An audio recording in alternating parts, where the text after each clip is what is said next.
Hello students, उम्मीद करता हूँ आप लोग सब खैरियत से होंगे। तो लास्ट क्लास में हमने अलर्ट लाना सीखा था। अगर आपने वो क्लास वॉच नहीं किया तो लाजमी वॉच करें, क्योंकि एक सीरीज़ है जिसमें हम पीएचपी के ज़रिए एक पूरा कैलकुलेटर बना रहे हैं। तो मैं आपके सामने डेटाबेस खोल लेता हूँ। अगर आप यहाँ पे लोकल होस्ट लिखे और पीएचपी में एडमिन पे क्लिक करें तो जितने भी आपके डेटाबेस होते हैं वो अभी यहाँ पे दिख जाएंगे। ये थोड़ा सा सेकंड्स लेगा और फिर जो है आपके सामने जो है वो अपना पैनल ले आएगा। अच्छा, हमने यहाँ पे डेटा डालते थे, डेटा ऐड होता था और फिर ये अलर्ट आता था। अब हमने कैलकुलेटर नाम से अपना डेटाबेस बनाया था। तो यहाँ पे अगर आप देखें तो रिज़ल्ट्स और रिज़ल्ट्स के अंदर जो टेबल है हमारा, उसके अंदर सारा डेटा ऐड हो रहा था। अब हम क्या चाहेंगे कि हम चाहेंगे कि यहाँ पर इस रिज़ल्ट पे मैं क्लिक करूँ तो मुझे सारे रिज़ल्ट दिखें जो डेटाबेस के अंदर मौजूद हैं। सही है। तो इसके लिए हम लोग क्या कहते हैं, इंडेक्स के बाद एक फ़ाइल बना लेते हैं जिसका नाम रख लेते हैं result dot P H P. अब जब हमने result dot P H P बना ली तो result dot P H P के ज़रिए हम लोग क्या करेंगे, यहाँ पर पूरा डेटा लेकर आएंगे। तो मैं यहाँ पर क्या करता हूँ, यहाँ से मैं सारा काम कंट्रोल ए से इधर मैं आता हूँ, कंट्रोल ए से सेलेक्ट करता हूँ, कंट्रोल सी से कॉपी और यहाँ पे आके कंट्रोल वी से पेस्ट कर देता हूँ। जब मैंने यहाँ पे कंट्रोल वी से पेस्ट कर दिया तो यहाँ पर मैं ऊपर से नैव बार रहने देता हूँ। बाकी जो कंटेनर के अंदर का जितना भी काम है, ये सारा काम फॉर्म वगैरह, यानी यहाँ से यहाँ तक जो भी पीएचपी का कोड है वो सब हटा देता हूँ, सिर्फ कंटेनर वाला काम रहने देता हूँ। तो अगर आप ये देखें अभी रिफ़्रेश और result dot P H P है, तो अच्छा मुझे इंडेक्स में ये बताना पड़ेगा नैव बार में कि जब रिज़ल्ट पे कोई क्लिक करे तो कौन सा पेज खुले, result dot P H P. तो जब कोई बंदा रिज़ल्ट पे क्लिक करे तो result dot P H P. अच्छा, यही नैव बार इधर भी है तो इधर भी मुझे बताना पड़ेगा कि भाई रिज़ल्ट पे जब कोई क्लिक करे तो result dot P H P page, यानी वापसी वही पेज खुले। होम पे कोई क्लिक करे तो index dot P H P खुले। और इधर भी मतलब बताना पड़ेगा जब होम पे कोई क्लिक करे तो index dot P H P खुले। सही है। अब यहाँ पे देखिए हमने रिज़ल्ट पे क्लिक करा तो रिज़ल्ट का पेज और होम पे क्लिक करे तो होम का पेज। अब रिज़ल्ट के पेज पे इसलिए कुछ नहीं आ रहा है क्योंकि अभी यहाँ पे कोई डेटा हमने शो नहीं कराया हुआ, ठीक है ना, क्योंकि रिज़ल्ट के पेज में तो हमारे पास खाली है ना, सिर्फ कंटेनर में कुछ भी नहीं है। तो हम क्या करेंगे, बूटस्ट्रैप ऑन करेंगे और बूटस्ट्रैप से एक टेबल इंक्लूड करेंगे। बूटस्ट्रैप में आए, डॉक्स में आए और यहाँ पे हम लोग टेबल डालेंगे। तो यहाँ पर जब आप टेबल डालेंगे, where is table, so now हम लोग यहाँ पर टेबल सेलेक्ट करेंगे। तो ये टेबल है हमारा, इसको कॉपी करेंगे और टेबल को कॉपी करने के बाद हम यहाँ पर पेस्ट कर देंगे। तो ये हमारा टेबल है। सेट करने के लिए फॉर्मेट डॉक्यूमेंट कर लें ताकि थोड़ा सेट हो जाए। तो अगर देखते हैं टेबल हमारा आया कि नहीं आया, रिफ़्रेश करते हैं, ये टेबल आ रहा है हमारा। सही है। अब जो टेबल आ रहा है हमारा, पहले हम इसको सेट कर लेते हैं, हमें दिखाना क्या क्या। तो मैंने बोला यहाँ पे हमारी आईडी आएगी। सही है। यहाँ पे हम लोग अपने स्टूडेंट का नेम दिखाएंगे। सही है। तो हम लोग यहाँ पे अपनी फील्ड्स बना रहे हैं और मैं इसमें क्या क्या दिखा सकता हूँ, मैं स्टूडेंट नेम दिखाऊँगा, क्लास दिखाऊँगा, ठीक है, क्लास दिखाता हूँ, ठीक है, फिर मैं टोटल दिखाऊँगा,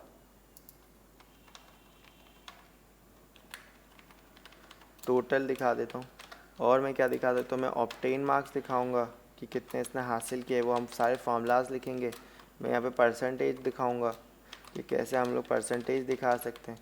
और मैं यहाँ पे ग्रेड दिखाऊंगा, कैसे हम लोग ग्रेड दिखा सकते हैं। तो ये सारे काम जो है मैं करूँगा।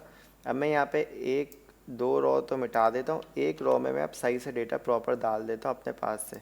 तो मैं यहाँ लेता हूँ मार्क वुड, ठीक है, तो ये हो गया। इसके अलावा क्लास में दे देता हूँ भाई, 10 क्लास में है, इसके टोटल मार्क्स दे देता हूँ 500 हैं, ऑब्टेन मार्क्स दे देता हूँ 480 हैं। इसके बाद परसेंटेज दे देता हूँ मैं यहाँ पर 75। और परसेंटेज को मैं जो हमारा जो ये परसेंटेज होगी ना, उसे हम एक स्पैन टैग के अंदर रखेंगे, खास टैग के अंदर, और परसेंटेज बाहर रखेंगे। और यहाँ पे ऐसा क्यों किया, ऐसा इसलिए किया क्योंकि फिर हम इसमें एक आईडी देंगे और इसी आईडी के अंदर जो है हम अपना डेटा पास कराएंगे। या भी आपको मुश्किल ना हो तो हम लोग डायरेक्ट भी रख सकते हैं, कोई मसला नहीं है, बाद में आपके लिए मैं कर दूँगा। ग्रेड मैं अभी यहाँ पे दे देता हूँ ए ग्रेड, ठीक है। तो अभी हम चेक करते हैं कि हमारा डेटा एक लाइन बिल्कुल सही से दिख रही है, तो ये ऑसम है, बिल्कुल सही तरीके से दिख रहा है। अब हम चाहेंगे कि हमारा डेटा, या ये तो डमी डेटा डाला हमने जो यहाँ से डाला है, हम चाहेंगे वो डेटा आए जो यहाँ पर है मौजूद, ठीक है। तो वो कैसे आएगा, उसके लिए मुझे लिखनी पड़ेगी PHP। तो मैंने TR से पहले, एक रॉ से पहले अपनी PHP लिखना है, तो मैंने यहाँ पे डाला PHP का स्टार्टिंग टैग और यहाँ पे डाला क्लोजिंग टैग। यहाँ पे मैं लिखूँगा कनेक्शन पहले अपना बनाऊँगा, ठीक है। तो यहाँ पे कनेक्शन बनाने के लिए मैं यहाँ पे, आपको याद होगा हमने एसिड्स के अंदर, लॉजिक्स के अंदर कल काम किया था, उसमें हमने कनेक्शन बनाया था पूरा, इसको कॉपी करते हैं और यहाँ पे मैंने पेस्ट कर दिया। तो पहले लोकल होस्ट, रूट, पासवर्ड खाली, और यहाँ पे आपको अपने डेटाबेस का नाम देना होता है। फिर आपको यहाँ पे SQL लिखनी होती है, SQL, ठीक है। और यहाँ पे आप देंगे सेलेक्ट स्टार फ्रॉम रिजल्ट। इसका मतलब ये कि रिज़ल्ट के टेबल से सारा डेटा ले आओ, ठीक है। फिर अब मैं यहाँ पे सारा डेटा के लिए मैं एक वेरिएबल बनाऊँ, डेटा इक्वल टू, और MySQLi क्यूरी नाम का एक फंक्शन चलाऊँगा, MySQLi क्यूरी। इसमें मैं दो चीज़ें दूंगा, पहला मेरा कनेक्शन का वेरिएबल और दूसरा मेरे SQL का वेरिएबल। इससे क्या होगा, ये कनेक्शन और SQL को चला देगा और ये सही से चल जाएगी, तो जितना भी डेटा है वहाँ पर वो सारे इस वेरिएबल में आ जाएगा, लेकिन रॉ की फॉर्म में आएगा, तो हमें इसको ब्रेक भी करना होगा। तो इससे पहले हम एक कंडीशन लगा लेते हैं इफ़ की, सही है, और डेटा को चेक करते हैं डेटा 0 से ज़्यादा आ भी रहा है कि नहीं आ रहा है। अगर नहीं आएगा तो हम शो करवा देंगे डेटा नॉट फाउंड, ठीक है। और अगर आ रहा है तो फिर हम एक लूप चला के सारा डेटा दिखा देंगे। ये थोड़ा सा मुश्किल पार्ट है, इसकी आप 2-3 दफ़ा प्रैक्टिस करेंगे तो आपको समझ में आ जाएगा। तो इफ़ की कंडीशन डाली, यहाँ मैंने लिखा MySQLi नमरोज। नमरोज नाम का फंक्शन क्या करता है, गिनने में मदद करता है, तो मैं इसमें डेटा का वेरिएबल डाल दिया। तो ये गिनेगा कि इसके अंदर कितना डेटा है, तो हमने कंडीशन दी कि अगर ये डेटा 0 से ज़्यादा हो, सही, तो जो भी डेटा गिनेगा, 1 आएगा, 2 आंसर आएगा गिनने के बाद, तो अगर 0 से ज़्यादा तो ठीक है, वरना एल्स में दिखा दो आप, ठीक है, इको, ठीक है, data not found, no data found, सही है। तो ये हमने कर लिया। अच्छा, अब यहाँ पे हमें पता चल गया भाई 0 से ज़्यादा डेटा आ रहा है, तो हम यहाँ पे एक वाइल लूप लगाएंगे और इनको सबको रॉ से कॉलम्स में तोड़ देंगे। कैसे, तो हम यहाँ एक वेरिएबल बनाते हैं रॉ नाम का इधर, और लिख देते हैं MySQLi फैच असॉक,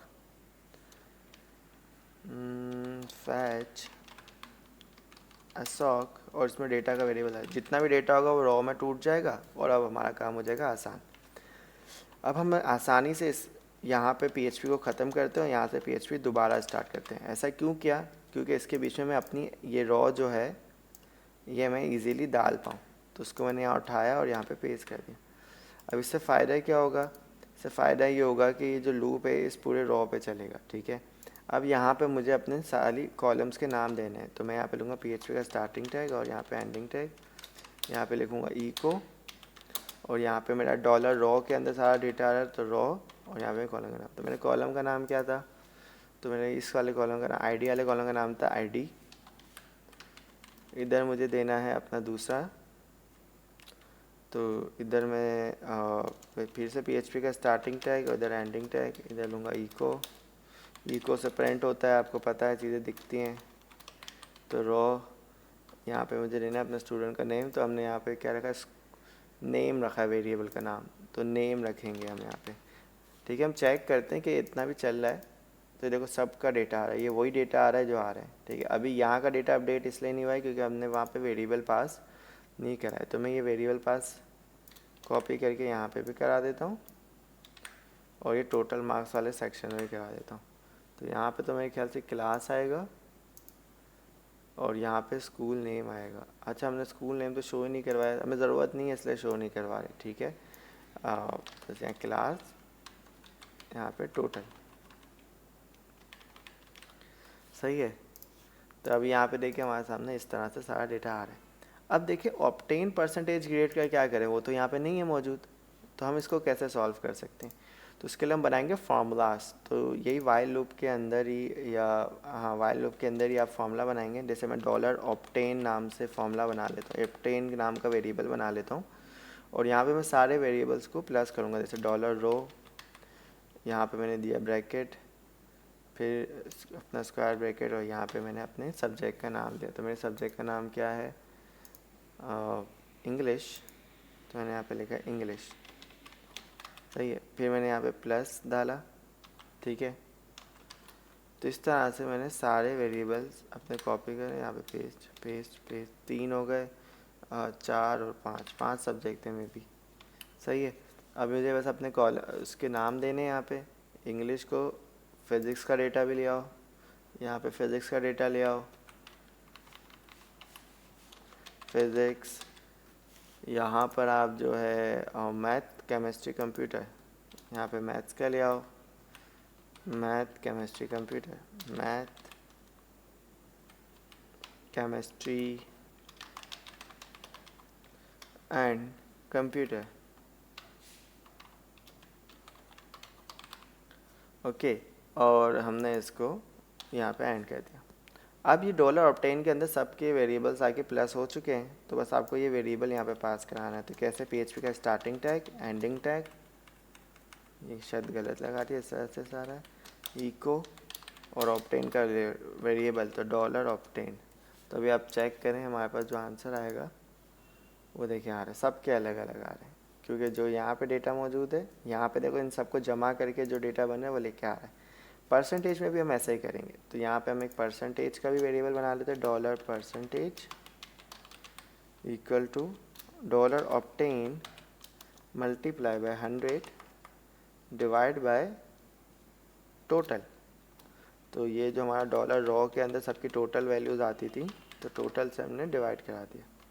तो ये परसेंटेज का फॉर्मूला होता है, और यहाँ पे हम लोग यही चीज़ कॉपी करेंगे और यहाँ पे हम लोग पेस्ट कर देंगे। तो ये डॉलर आपका परसेंटेज आ जाएगा। चेक करते हैं आ रही परसेंटेज, नहीं आ रही। तो ये देखिए सबकी परसेंटेज आ रही है। तो उम्मीद करता हूँ आपको ये सब चीज़ें समझ में आई होंगी। नेक्स्ट क्लास में हम लोग इस परसेंटेज को राउंड ऑफ करना सीखेंगे और ग्रेड जो है हमारे वो लाना सीखेंगे। उम्मीद करता हूँ आपको वीडियो पसंद आई होगी, और अगर वीडियो पसंद आए तो ज़रूर लाइक, सब्सक्राइब और शेयर करें।